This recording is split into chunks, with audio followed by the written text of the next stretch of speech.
جنہیں قادر بخش کی طرف سے بجلی استعمال کرنے کی اجازت ملی تھی، باقی لوگ اس سے محروم تھے۔ اس گاؤں بدوا میں نصف زمینیں قادر بخش کی ملکیت تھیں، اگرچہ براہ راست اس کے نام نہیں تھی، تب بھی اس کا ہی قبضہ تھا۔ ایک بار جو زمین اس کے تصرف میں آ جاتی، اسے چھڑانا کسی کے بس کی بات نہیں تھی۔ جنہوں نے اپنی زمینیں واپس لینے کی کوشش کی، ان کو منہ کی کھانا پڑی، کچھ در بدر ہوئے اور کچھ دنیا بدر ہو گئے۔ تھانے کچہری کرنے والوں کے ہاتھ ذلت خواری کے سوا کچھ نہیں آیا۔ فتح ہر بار قادر بخش جاگیردار کے خاندان کی ہوئی تھی۔ قادر بخش تک آتے آتے یہ جاگیرداری ایسی مافیا کا روپ دھار چکی تھی جس کے خلاف کچھ کہنا تو کیا، سانس لینا بھی محال تھا۔ ایسا کرنے والوں کی سانس فوری طور پر بند کر دی جاتی تھی۔ جس سال کادو کی دوسری بیٹی ہوئی، اسی سال قادر بخش نے صوبائی اسمبلی کا الیکشن جیتا۔ ایسا لگ رہا تھا قدرت قادر بخش کی ایک کامیابی کے ساتھ کادو کو ایک ناکامی عطا کرتی تھی۔ کم سے کم کادو یہی محسوس کرتا تھا۔ زرینہ کے حوالے سے وہ ذاتی طور پر قادر بخش کا زخم خوردہ تھا، مگر اس کی نفرت کا اصل سبب یہی تھا کہ جب وہ اس سے اپنا موازنہ کرتا، اسے لگتا قدرت نے اس سے بہت بڑی ناانصافی کی ہے۔ ایک ہی سال اور ایک ہی نام کے انسانوں کی تقدیر بالکل مختلف بنا کر 6 سال کی عمر میں پہلے دھکے سے شروع ہونے والی نفرت ہر سال اور ہر واقعے کے بعد بڑھ جاتی تھی۔ زرینہ کے واقعے میں اس نے یہ سوچ کر خود کو مطمئن کر لیا تھا کہ اصل قصور زرینہ کا تھا۔ وہ نہ گھر سے نکلتی اور نہ قادر بخش اور اس کے ساتھیوں کی دل بستگی کا سامان بنتی۔ وہ جانتا تھا کہ یہ طفل تسلی ہے جو اس نے خود کو دی ہے۔ اگر زرینہ عفت مآب ہوتی اور اس کے ساتھ زیادتی بھی ہوتی، تب بھی وہ قادر بخش کے خلاف کچھ کرنے کی ہمت نہیں کر سکتا تھا۔ بیٹا نہ ہونے پر صبر آیا تو کادو کو اب بیٹیوں کی فکر لاحق ہو گئی۔ یہاں بیٹی پیدا ہوتے ہی اسے رخصت کرنے پر غور شروع کر دیا جاتا تھا، کیونکہ وہ 13-14 سال کی عمر میں جوان ہو جاتی تھی اور یہ عمر آنے میں زیادہ دیر نہیں لگتی تھی۔ سارے سال جو کماتا تھا، اس سے تو گھر کا خرچ بھی مشکل سے چلتا تھا۔ سال میں بس 2 عیدوں اور ایک گندم کٹائی کے تہوار کے موقع پر کمائی ہوتی تھی، جب لوگوں کے پاس پیسے آتے تھے یا وہ خرچ کرنے پر مجبور ہوتے تھے۔ اس نے فیصلہ کیا کہ ان تہواروں سے جو آمدنی ہوگی وہ اسے بیٹیوں کے لیے جوڑے گا، تاکہ ان کے جوان ہوتے ہی انہیں اپنے گھر کا کر دیا جائے۔ مسئلہ یہ تھا کہ وٹا سٹا نہیں کر سکتا تھا، اس کا کوئی بیٹا نہیں تھا۔ اب وہ کچھ جہیز دے سکتا تو اس کی بیٹیوں کے رشتے آتے، ورنہ وہ یوں ہی بیٹھی رہ جاتی۔ 4-5 سال کادو نے جو کمایا وہ بچا کر رکھا، اس سے بیٹیوں کے لیے کچھ چیزیں جوڑ لیں۔ سونے کی تو حیثیت نہیں تھی، اس نے چاندی کا زیور بنا لیا، ایسی چیزیں لے لیں جو رکھی جا سکتی تھیں۔ سکینہ نے 8 سال کی عمر میں ہی خاصا قد کاٹ نکال لیا تھا۔ کادو کو لگتا کہ وہ ہر کچھ دن بعد لمبی ہو رہی تھی۔ اسے ہول آنے لگتا کہ کہیں وہ جلدی سے جوان نہ ہو جائے اور اس کی شادی کا وقت قبل از وقت نہ آ جائے۔ بطول بھی پریشان تھی، اس نے سکینہ کی خوراک کم کر دی، وہ بھوکی رہ جاتی، مگر بطول اسے مزید روٹی نہیں دیتی تھی۔ اس کے باوجود اس کی بڑھوتری رکنے کا نام نہیں لے رہی تھی۔ ایسا لگ رہا تھا کہ اسے پانی بھی لگتا تھا۔ کادو کو اس مسئلے کا ایک ہی حل سمجھ آ رہا تھا کہ وہ زیادہ کام کرے اور زیادہ کمائے اور بیٹی کو جلد رخصت کر دے۔ اس بار اس نے اپنی مختصر جمع پونجی سے کچھ اچھا چمڑا خرید لیا۔ وہ چاہتا تھا کہ زیادہ جوتیاں اور نئے ڈیزائن والی بنائے تاکہ زیادہ کما سکے۔ ابھی وہ فارغ اوقات میں جوتیاں بنانے کا سوچ ہی رہا تھا کہ پہلی بار اسے قادر بخش کی حویلی سے بلاوا آ گیا۔ اس سے پہلے قادر بخش نے اس سے کبھی کوئی جوتی نہیں لی تھی اور نہ ہی اس سے مرمت کا کام لیا تھا۔ یہ کام ایک دوسرا موچی کرتا تھا۔ قادر بخش کیونکہ کادو کو پسند نہیں کرتا تھا، اس لیے اس سے کام بھی نہیں لیتا تھا۔ کادو یہ بات جانتا تھا، اس لیے بھی یہ بلاوا حیران کن تھا۔ بہرحال اسے جانا تھا اور وہ حویلی پہنچا تو قادر بخش نے اسے ملنے سے پہلے 2 گھنٹے انتظار کرایا اور ساتھ ہی ایسا بندوبست بھی کیا کہ وہ اٹھ کر نہ جا سکے۔ قادر بخش کا ایک گرگا اس کے سر پر مسلط تھا۔ ایک بار کادو نے اٹھنے کی کوشش کی تو اس نے کادو کا شانہ دبا کر بٹھا دیا اور غرا کر بولا، جلدی کس بات کی ہے، انتظار کر ذرا، مجھے کام کرنا ہے۔ کادو نے کسمسا کر کہا، تجھے یہاں کام کے لیے ہی بلایا ہے، تیری صورت دیکھنے کے لیے نہیں بلایا۔ 2 گھنٹے بعد قادر بخش نے اسے طلب کیا اور اس کے منشی نے کادو کے سامنے کوئی درجن بھر جوتیاں اور چپلیں رکھ دیں۔ اس نے کہا، ان کے 2 جوڑے تیار کرنے ہیں اور بالکل ایسے ہی۔ قادر بخش خاموشی سے حقہ گڑگڑا رہا تھا۔ اس نے کادو سے بات کرنا تو کیا، اس کی طرف دیکھنے کی ضرورت بھی محسوس نہیں کی تھی۔ سفید اجلے کرتے دھوتی پر اس نے سفیدی شملہ پہن رکھا تھا۔ کادو پریشان ہو گیا۔ 2 درجن؟ پر میرے پاس اتنا وقت اور مال نہیں ہے۔ منشی خرایا، تیرا دماغ ٹھیک ہے؟ چودھری جی کے کام کے لیے وقت نہیں ہے؟ میرا یہ مطلب نہیں ہے جی، کادو گڑبڑا کر بولا، میں سیزن کا مال تیار کر رہا ہوں۔ یہ بھی تو سیزن کا مال ہے اور عید سے پہلے چاہیے۔ منشی نے یوں کہا جیسے اس نے کام لے لیا ہے۔ کام 1 نمبر ہو، ڈنڈی نہیں مارنی، پوری صفائی سے کام کرنا ہے۔ میرے پاس مال نہیں ہے جی۔ کادو نے جان چھڑانے کی کوشش کی تو منشی خرایا، زیادہ بکواس نہ کر، چودھری جی تجھے عزت دے رہے ہیں اور تجھے نخروں کی سوجھ رہی ہے۔ لگتا ہے تو اپنی چمڑی کی جوتیاں بنوانا چاہتا ہے۔ کادو کے ہوش اڑ گئے۔ اس نے عاجزی سے کہا، میں نے انکار تو نہیں کیا، یہ کہا ہے کہ اس وقت مال کم ہے، عید کے قریب کارخانے والے لے جاتے ہیں۔ قادر بخش اچانک کھڑا ہو گیا۔ اس نے منشی سے کہا، اس سے بول ساری جوتیاں عید سے 2 دن پہلے مل جانی چاہیے۔ قادر بخش اندر چلا گیا۔ اس کے جانے کے بعد منشی بولا، سن لیا تو نے؟ اب یہ جوتیاں اٹھا اور دفع ہو جا، اس سے پہلے کہ چودھری جی کا مون بدل جائے۔ کادو نے جوتیوں کا گٹھر بنا کر سر پر رکھا اور تھگے قدموں سے گھر لوٹایا۔ بطول کو پتہ چلا تو اس کا منہ بھی لٹک گیا۔ میں نے سوچا تھا کہ اس بار سکینہ کے لیے گدے اور تکیہ لے لوں گی، پھر وہ پر امید ہو گئی۔ قادر بخش پیسے والا ہے، ہو سکتا ہے کہ وہ زیادہ ہی دے دے۔ زیادہ؟ کادو نے تلخی سے کہا، مال کی قیمت مل جائے یہی بہت ہوگا، تو جانتی نہیں ان لوگوں کو۔ کادو ٹھیک کہہ رہا تھا۔ قادر بخش اور اس کے خاندان کے پاس جتنی دولت تھی، دوسروں کا حق دینے میں ان کا دل اتنا ہی تنگ تھا، خاص طور سے اپنے زیر نگین لوگوں کا حق وہ اپنی حاکمیت جتانے کے لیے مارتے تھے۔ مصیبت کادو کے گلے پڑ چکی تھی اور اسے جوتیاں بنانا ہی تھی، ورنہ سچ مچ اس کی کھال کی جوتیاں بھی بن سکتی تھیں۔ بے دلی کے ساتھ وہ جوتیاں بنانے میں لگ گیا۔ وقت کم تھا اور کام بہت زیادہ۔ اس چکر میں اسے روزمرہ کا بہت سا کام جس سے اس کا گھر چلتا تھا وہ بھی چھوڑنا پڑا۔ جیسے تیسے اس نے دن رات ایک کر کے چاند رات سے 2 دن پہلے جوتیاں تیار کیں۔ اس نے پوری مہارت استعمال کی تھی۔ اسے امید تھی کہ اس کا کام پسند کیا جائے گا اور صلے میں شاید اسے کچھ بہتر معاوضہ مل جائے۔ وہ تیار جوتیاں لے کر قادر بخش کی حویلی پہنچا۔ قادر بخش نے پہلے کی طرح بے نیازی سے جوتیوں کا معائنہ کیا اور سر ہلا کر بولا، منشی اسے 1000 روپے دے دے۔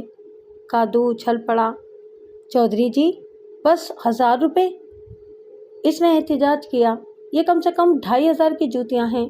لیکن قادر بخش سنی انسنی کر کے اندر جا چکا تھا۔ منشی نے نوکروں کو اشارہ کیا، وہ جوتیاں اٹھا کر لے گئے اور کادو منہ دیکھتا رہ گیا۔ منشی نے 1000 روپے منہ پر مارنے کے انداز میں دیے اور بولا، جا عیش کر۔ عیش؟ اس نے تلخی سے کہا، منشی اس میں مال کی قیمت بھی پوری نہیں ہوگی، یہ تو ظلم ہے، اپنے روپے لو اور میرے جوتے دے دو۔ اس پر منشی نے اپنے گرگوں کو بلا لیا اور انہوں نے دھکے مار کر کادو کو حویلی سے باہر نکال دیا۔ وہ ان سے لڑ نہیں سکتا تھا، اس لیے اپنی قسمت کو برا بھلا کہتا ہوا گھر لوٹ آیا۔ وہ اس سے زیادہ اور کچھ نہیں کر سکتا تھا۔ وہ قادر بخش اور اپنی تقدیر دونوں سے نہیں لڑ سکتا تھا، بس انہیں برا بھلا کہہ سکتا تھا۔ اس بار عید پر وہ کچھ جمع کرنا تو ایک طرف رہا، اپنے بیوی بچوں کو نئے جوڑے اور چیزیں بھی نہیں دلوا سکا تھا، اور اس کی ذمہ داری قادر بخش پر عائد ہوتی تھی۔ جب اس کی بچیاں کپڑوں اور چیزوں کے لیے رو رہی تھیں تو اس کا دل چاہ رہا تھا کہ قادر بخش کو قتل کر دے یا پھر خودکشی کر لے، مگر اس میں دونوں ہی کاموں کی ہمت نہیں تھی۔ غریب کی نفسیات ہوتی ہے کہ اسے غم اور خوشی دونوں شدت سے محسوس ہوتے ہیں، اور جیسے جیسے وقت گزرتا ہے دونوں جذبے یوں معدوم ہو جاتے ہیں جیسے کبھی تھے ہی نہیں، کیونکہ اس کے سامنے دوسرے مسائل منہ پھاڑے چلے آتے ہیں اور اسے ان سے نمٹنا ہوتا ہے۔ کادو کے ساتھ بھی ایسا ہی ہوا۔ چند دن بعد وہ اس صدمے کو فراموش کر بیٹھا۔ غم روزگار نے سب بھلا دیا تھا۔ وہ دوبارہ سے جوتیاں گاٹھنے میں لگ گیا، مگر اس نے فیصلہ کر لیا تھا کہ آئندہ وہ قادر بخش کے لیے کام نہیں کرے گا۔ زیادتی کی بھی کوئی حد ہوتی ہے۔ جب اس کی برادری کے لوگوں کو پتہ چلا تو انہوں نے بھی قادر بخش کی مذمت کی، لیکن جب یہ سوال سامنے آیا کہ اگر قادر بخش نے کام دیا تو کوئی نہیں لے گا تو سب کو سانپ سونگھ گیا۔ وہ جانتے تھے کہ یہ دریا میں رہ کر مگرمچھ سے بیر کرنے والی بات ہے۔ قادر بخش خود بھی کم طاقتور نہیں تھا، اب تو اس کے ساتھ حکومت کی طاقت بھی شامل ہو گئی تھی۔ اگلی عید پاس آئی تو کادو کو پھر قادر بخش کی طرف سے بلاوا آ گیا۔ وہ جانتا تھا کہ ایک بار پھر اس کے ساتھ وہی سب ہوگا اور وہ اس کے لیے تیار نہیں تھا۔ قادر بخش اور اس کے بزرگ خسیس تھے، لیکن اتنے نہیں تھے کہ آدمی کا خون پی جائیں۔ کادو سمجھ رہا تھا کہ قادر بخش اس سے ذاتی اناج کی وجہ سے ایسا کر رہا ہے۔ اس نے فیصلہ کیا کہ وہ نہیں جائے گا۔ دوسرے دن قادر بخش کا منشی خود چلا آیا۔ کیا بات ہے کادو، تیرے بڑے نخرے ہو گئے ہیں، تجھے چودھری جی کا بلاوا نہیں ملا پر میں کام کر رہا تھا۔ اوئے، منشی نے ایک غلیظ گالی دی، تیری اتنی ہمت کہ تو نہ آئے؟ لگتا ہے کہ تجھے یہاں سے نکلنا ہے۔ اگر نکالنا ہے تو ایسے ہی نکال دو، اس طرح تنگ کرنے کی کیا ضرورت ہے؟ کادو نے ذرا دلیر بن کر کہا، خدا کی زمین بڑی ہے، کہیں اور چلا جاؤں گا، تجھے قبر ملے گی۔ منشی بولا اور اسے دھمکیاں دیتا ہوا چلا گیا۔ کادو جس چھوٹے سے گھر میں رہتا تھا یہ مشکل سے 3 مرلے کا تھا اور پشتوں سے اس کے خاندان کی ملکیت چلا آ رہا تھا، مگر وہ جانتا تھا کہ قادر بخش نے اسے گاؤں سے نکالنے کا فیصلہ کیا تو کوئی اس کی مدد کو نہیں آئے گا۔ وہ اس مکان کو بیچنا چاہے گا تو کوئی خریدار نہیں ملے گا۔ سب سے بڑھ کر وہ یہاں سے نکل کر جائے گا کہاں؟ اس کے پاس اور کوئی ٹھکانہ نہیں تھا۔ نزدیکی ایک اور گاؤں کٹھالی تھا۔ بطول کے ماں باپ اور بہن بھائی وہیں رہتے تھے۔ وہ زیادہ سے زیادہ وہاں جا سکتا تھا۔ شہر جانا اس کے لیے ممکن نہیں تھا کیونکہ وہ شہر کے بارے میں کچھ نہیں جانتا تھا۔ 1-2 بار اس نے بطول کے بھائی اور امینہ کے شوہر سے کہا کہ وہ بھی شہر آنا چاہتا ہے، لیکن اس نے ڈرا دیا کہ وہاں کام تو ہے لیکن بہت مسائل بھی ہیں۔ امن و امان کا مسئلہ ہے اور سب سے زیادہ روز کے کام کرنے والے اس سے متاثر ہوتے ہیں۔ اسے لگا کہ بطول کا بھائی اسے ٹال رہا ہے۔ وہ نہیں چاہتا کہ کادو شہر آئے اور اس پر بوجھ بنے۔ جب منشی اسے دھمکی دے کر گیا تو اسے پھر خیال آیا کہ وہ کسی طرح یہاں سے چلا جائے۔ خلاف توقع کادو کو گھر بدری کا پروانہ نہیں ملا، نہ ہی قادر بخش کی طرف سے دوبارہ بلاوا آیا۔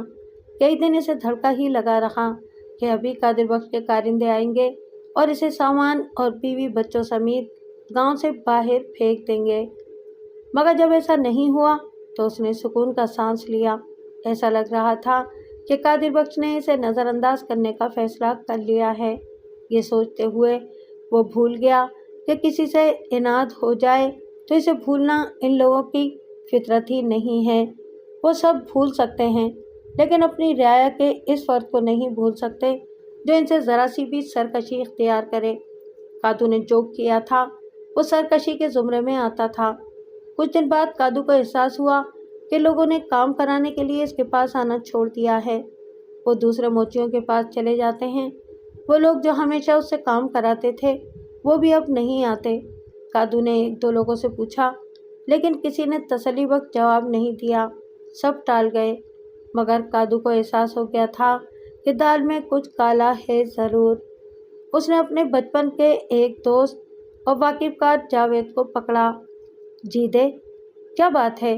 آج کل تو میرے پاس کیوں نہیں آ رہا؟